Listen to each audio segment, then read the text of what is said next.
Sam Walton is one of the men acquitted. He joins us now live from London.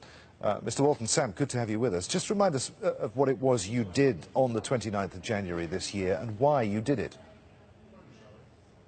So at about 4:30 in the morning on the 29th of January, myself and the Methodist Reverend Daniel Woodhouse broke into BAE Wharton's airbase.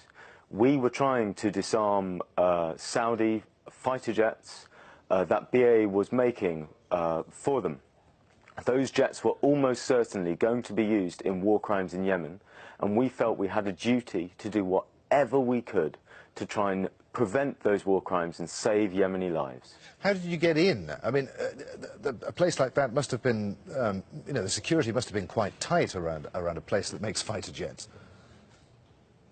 Well, you'd think, but actually, you know, I work at a computer all day, and I managed to get in with some bolt cutters and a crowbar, so it's really not that hard to get in. Okay, so at what point were you arrested then?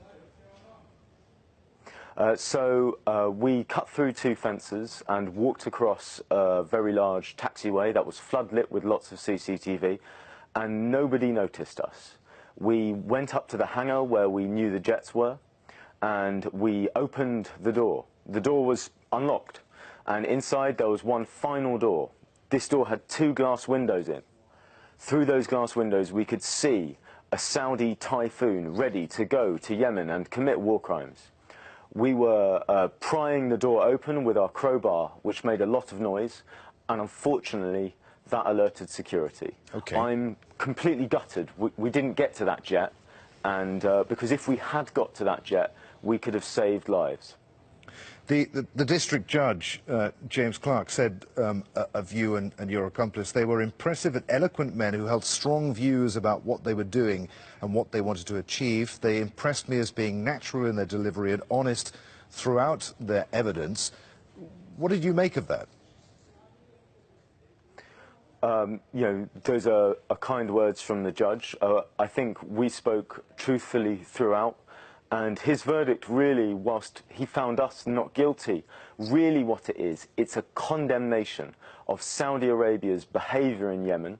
It's a condemnation of Saudi Arabia's indiscriminate bombardment of Yemeni citizens, and it's a condemnation of BAE Systems and the UK arms export policy of selling weapons to tyrants who will use them in war crimes. And what was your reaction when the judge ruled in your favour, acquitted you, found you not guilty? Well, we didn't see it coming. It's a complicated defence that we had. We obviously broke into that base. We obviously did criminal damage to the fences and the door, and we intended to do about the best part of £1 billion worth of damage, perhaps, to those planes, if we'd got to all of the planes we were trying to disarm.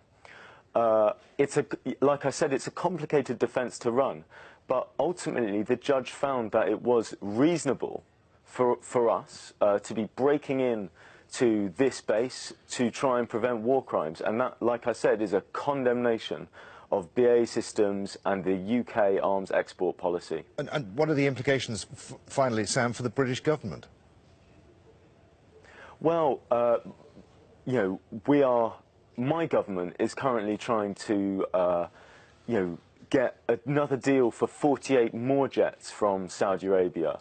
And on Wednesday, the Minister for Defence, Michael Fallon, came out and said, we've got to stop criticising Saudi Arabia. It's jeopardising this weapons deal.